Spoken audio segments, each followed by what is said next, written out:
Hey everyone, my name is Sarah Hare and I'm the coordinator of student leadership and development at the Chesapeake campus of Tidewater Community College. And as part of our engagement opportunities over the coming months, we will continue to offer a variety of services via our virtual student center, trying to take everything that we would normally do in the building and give you an opportunity to access that online. And one of the things that we have done is started a how-to series, and this week it is how to do sand art on canvas. So we have a lot of sand in the student center. We use these for various projects, etc., throughout the year. And I thought, well, what could we do that would be interesting and fun and a little different and inexpensive? So the items that you would need to complete this project would be sand. You don't need the giant jars like we have. You can actually go and pick up in the craft section of just about any store for under $5 a variety pack of sand that has just about every color imaginable.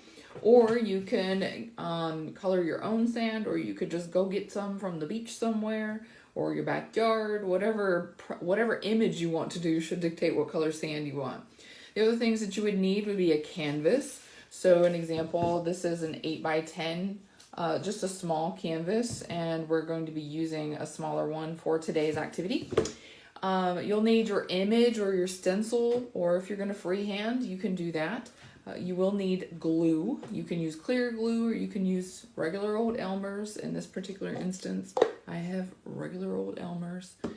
You'll need some paintbrushes and sponges and some patience, I think. So I love butterflies, and I think that it's kind of apropos right now because they are a signal of recovery and rebirth and restarting, and I feel like fingers crossed, that's where we will be getting as a globe soon. So I went online and just found this beautiful image of a butterfly that someone has created. I liked it because it was pretty and it was unique and it had all of this different stylistic pieces in here. So I printed this out, I cut it out, and lost all of my patience, but I cut out all the pieces, so it's just these little pieces. And then what I did was I held them against my canvas and I traced them. So I opted for a black background because I felt like the colors would pop a lot. You do whatever it is you want to do. If you just want to use a regular canvas, that's cool. Like I said, I opted for the black background, so how about we turn it right side up? I actually have stenciled this on here. I painted my canvas with black acrylic paint. I let it dry. And then I came in and I stenciled this on here. This was very complicated. I really wished I had found a different way to do this before I got started, but I was committed. So here we go. So all we're going to do is really just decide, just like with any other painting, you want to start with kind of your lighter color first if you know that you're going to be using that. So I know that I want to use a white sand on the body of the butterfly, and then I know that I want yellow pretty close to the body, and I'm going to use a variety of colors such as purple, pink, blue, and green throughout, but I want to start with the lighter colors first, so that way I don't get that darker sand mixed in with my lighter sand, and it stays and it's nice and bright and it pops off the canvas. So just like painting with anything else, what I'm going to do is I'm going to take my paintbrush and I'm actually just going to go in and go over where I want the sand with a light coat of glue, and then I will just sprinkle sand on top of it, make sure it's nice and stuck, and I'll flip it over and we'll go from there. So I have both small and larger pieces to fill in. So I'm just going to get and I'm actually going to try to go over a little bit of the line that I use for my stencil so I can cover that up with sand, and so that way you can't tell where I etched it.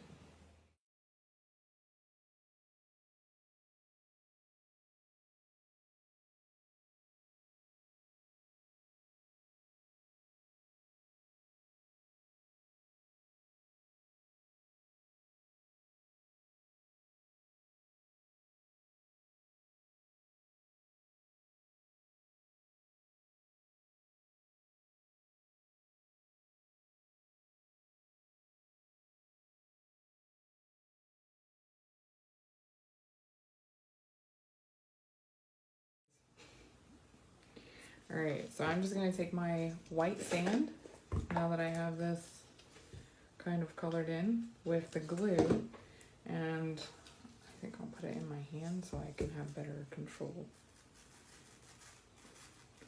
And I'm just gonna sprinkle the sand on top.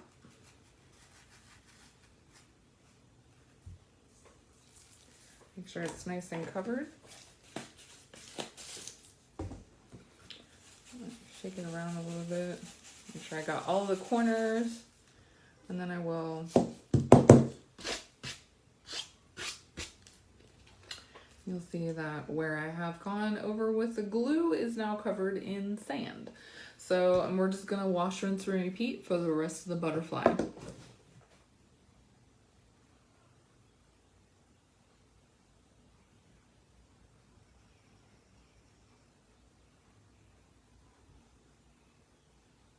So I'm just gonna keep varying my colors from this point on, and I'll catch up with you when we're finished. Okay, so this is the finished product. I used a lot of different colors of sand, obviously. Had a little fun on my table. I did put a plastic tarp down before I started, so I wouldn't have to worry about cleaning all the sand out of the cracks in my table. So some reflection moments. I think I picked the hardest pattern I could possibly pick. I'm not surprised at myself. Once the sand starts to dry, you can take a dry paintbrush and go back in and actually flake the excess off if you have some sitting there. If you try to do it while it's really wet, you're just going to move the sand around because it's still matted. But it takes maybe 5 minutes to dry, and you can go in and kind of clean up any place that you didn't want sand.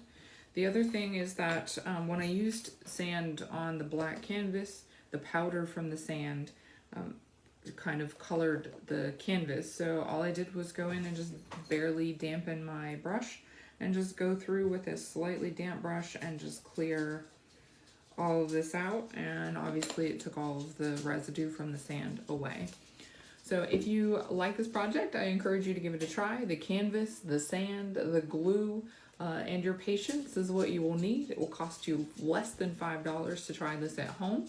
If you give it a shot, we'd love to see your images. Please share with us, and don't forget to sign it. So I think I'm gonna have to find myself a Sharpie or something and put my name on this. Have a great one. I hope you enjoyed.